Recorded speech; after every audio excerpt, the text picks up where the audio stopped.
And then to be able to wake up and be like, oh, now I'm gonna go and make knives. That's awesome. First thing you need to realize, if you make knives for a living, you're not always making the knives that you want to make. Sometimes you have to make exceptions for what customers want. You might not be able to just sit there and do the full stone polish on all the knives, or you can, but you'll probably earn way less money than you could have. It's a job and it's not a hobby. You work with your hobby, but it goes past being a hobby and ends up as a work, and you have to have a work ethic then. I'm Fredrik Spåre. I'm a Swedish full-time knife maker. I've been doing this for a couple of years, and previously I was a hobbyist. I am a strong believer in listening to other people's advice.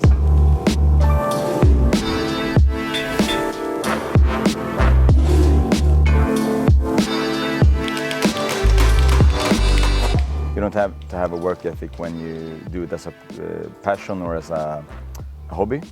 You do it for the sake of your own state of mind and interest. There's two very different end goals. One is to make a living, one is to feel good. If you can combine those two into one thing, aka working as a knife maker for me, for instance, that's awesome. But you can't expect to always do whatever you want, whatever you feel like. Or you can, but you won't make enough money to make a living then, I would say.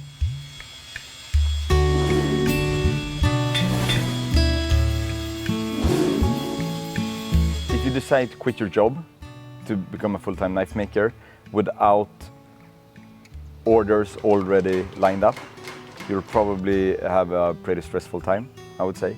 And how do you get the clients without doing a lot of knives? I mean, that is the problem, I suppose. Either you are lucky to be featured in a magazine and get some requests, or some people find you on the internet and you gain a lot of interest. But I would say you have to assess how much money will I be making the first month with the information I have now. How much money will I have been making after 6 months? How much money will I be investing during these couple of months?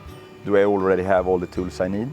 If the answer to the question, how much money do I need to spend, is more than you will be earning, I mean, it's probably not a pretty good business. So then you should probably stay as a part-time or hobbyist and until you manage to find a way to pay your bills, buy food, and enjoy life as a knife maker, I would say. I think one of the pitfalls of knife makers is that they end up sharpening a lot of people's knives. Like, for instance, people come in and say, hey, can you sharpen this, can you sharpen this? And you charge them $10, $15, $20 or something. And it's like, that is probably distracting you from the real work that you should be doing. So you should focus on making knives that either people have already ordered or that you know are popular among your customer base.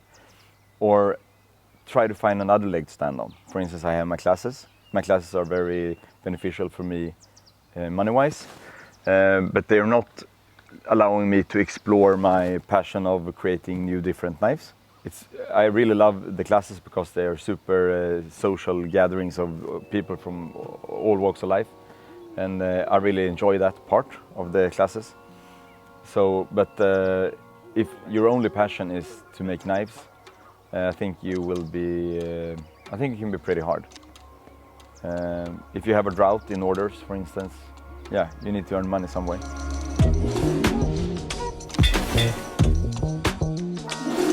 I mean, I suppose, but it's no different than having a restaurant or having a bar or an ice cream stand, or there's risk with everything you do unless you work for the government, I suppose, where it's like foolproof. So, of course, there's risks, but the rewards are also pretty great when you work by yourself or for yourself. So no different than anything else, I say.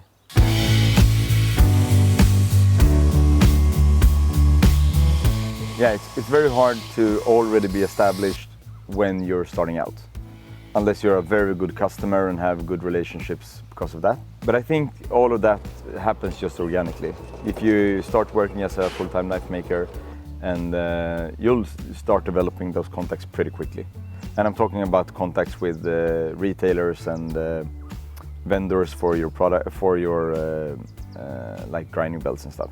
If you mean good established contacts with the customers, that is of course impossible before you start making knives. But yeah, I think things happen quite organically.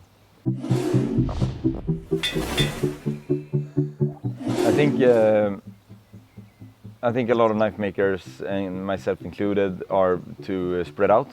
They want to do everything. They want to do sunmise, they want to do huniakis, they want to do stainless, they want to do this and that. And that is very fun, of course, but that is like part of the hobby, I would say. It's exploring different areas. When you decide to go full-time, I think you should be pretty well fixed on what you want to do, what kind of knives you want to make. And continue making the knives that the customers that you already have like. Because if I'm looking for a certain type of knife, I'm not going to go to a knife maker that is known for making a totally different knife and ask him to do it. I'm going to go to that guy and who I know has made them before. So continue doing what you do well and not try to be too creative, I suppose.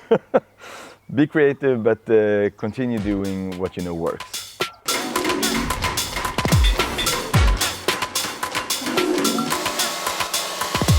The upside is I get to go to work and love what I do every day.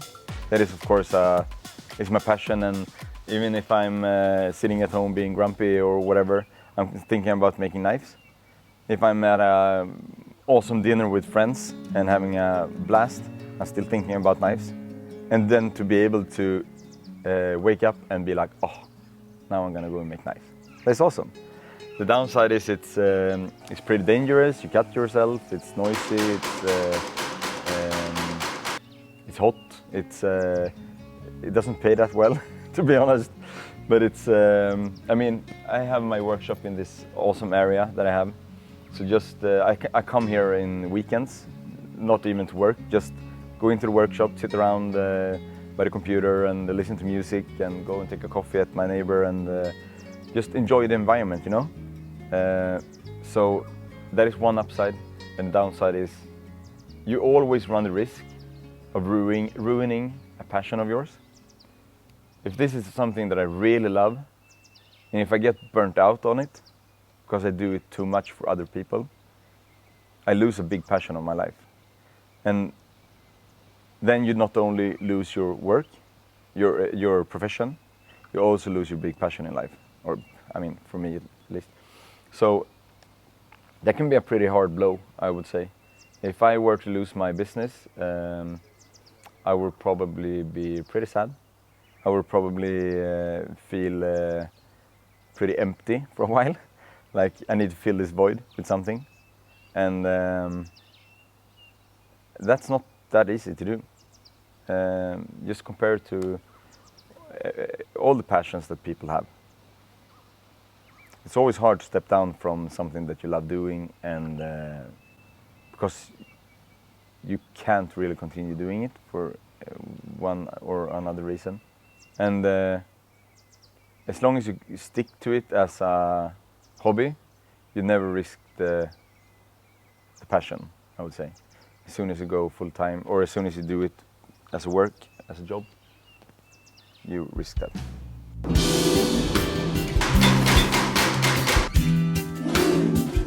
Before I was knife maker, among other things, I work in restaurants. I like working in restaurants, but it meant I was always like working inside a restaurant.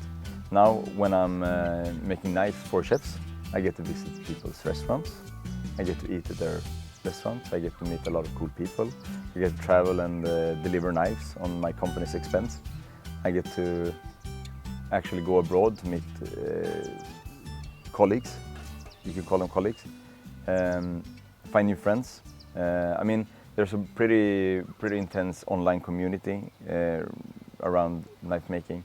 So we make a lot of online friends, and those friends are of course available to just go and meet. I found quite a lot of people that I actually consider pretty close friends now, purely because I'm working with knives. So it's a whole different area, and knife makers are never from the same school, you know. One knife maker might be an old welder, one knife maker might be an old carpenter, one might be an old chef. So there's people from all around the different work areas, and you have all different experiences. So it's very interesting always to meet different knife makers. And I mean, the downside is of course a lot of responsibility. As I mentioned in the previous answer, it's like no bigger risks than running any other business, I would say.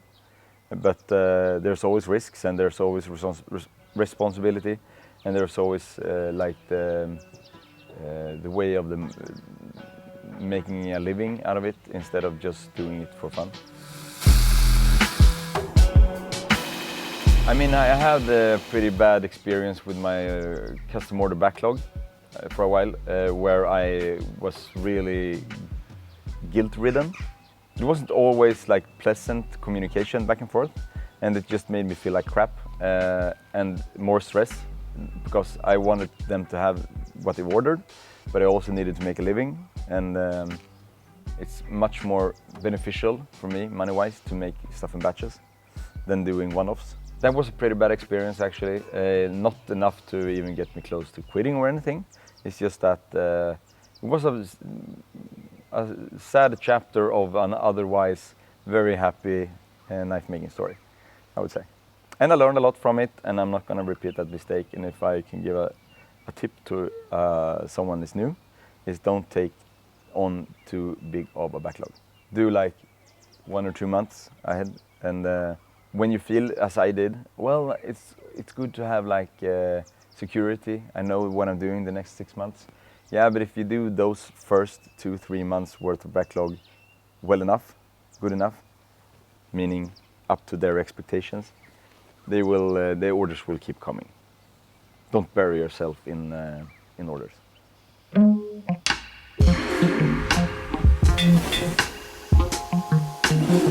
Yeah, absolutely. You should have all the tools set up already. You shouldn't start a workshop and like, oh, as soon as I get my first 3 orders, I'm gonna buy my first grinder. It's like, you need to have everything set up. You need to be able to produce from day one. And I think that is the major thing. I know it's tempting to just be like, oh, but I can do this, it's gonna take a longer time, but I'll manage. Yeah, but then the output will suffer, and then you'll not make enough money, and you will struggle to pay your bills, and you will absolutely never have the money left over to buy the power hammer that you need, or the grinder that you need, or whatever. So make sure you have everything in order. I mean, there's not a lot of carpenters that would start working without having a car to go in, a hammer, and some nails, and maybe some boards. I mean, that's basic, you know? So as a knife maker, you should have a grinder.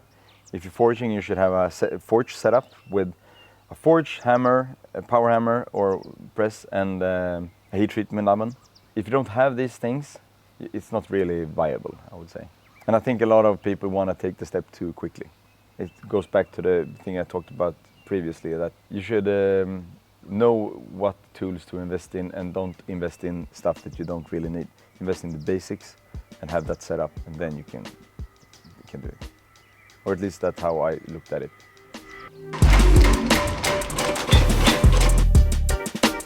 Where do you expect your money to come from? Do you have a backlog already? Do you have customers waiting in line? And if so, just add up all the money that you're supposed to earn from that. Do the calculations. This is gonna take me this many weeks or months or whatever, and divide that amount of money over those months. Is that gonna be enough to cover your bills, your other expenses? If no, then of course it's not viable. So just don't be stupid, I would say, and and living some sort of dream and dream world. But be realistic about stuff. Do some calculations. Take advice from someone who works in economics or something. Talk to your bank.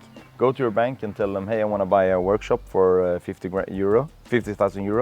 I want to take a loan, and show them your backlog, and they'll tell you if you're in a good shape or not. Not that you want to ever buy a workshop for 50 grand. It's just they will do the calculations for you and say, yeah, this looks good. You're going to make enough money. Today's video was brought to you by a handful of knife suppliers and services. KnifeMaterial.at, who offers rounding hammers and the axe wax for your knives. Clark Knives, who offer professional heat treatment services and sell British-made Damascus billets. I suggest you also check out the 84 engineering belt grinders supplied by Multi-Tool Products Europe.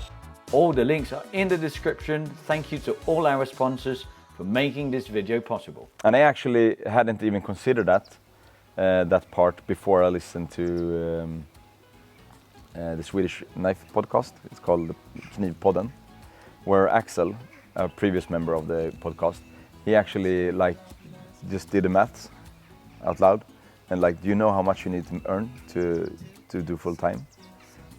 And they sat there and talked about it, and he said a number, and I was like, that sounds way too much. And then I did the calculations. Well, yeah, it's probably right. And the amount of knives that meant you had to produce. Yeah, shout out to Axel. Massive thank you to all our Patreon supporters. If you enjoy the content that we do, and if you find value in the content we create, you can support our channel at patreon.com/UKBladeShow, or links are in the description below. I hope that video was valuable and gives you an overview of what it's like to be a full-time knife maker. Check out this video here for some tips to help you identify your target audience and go one step towards becoming a full-time knife maker. Cheers guys, and see you in the next one.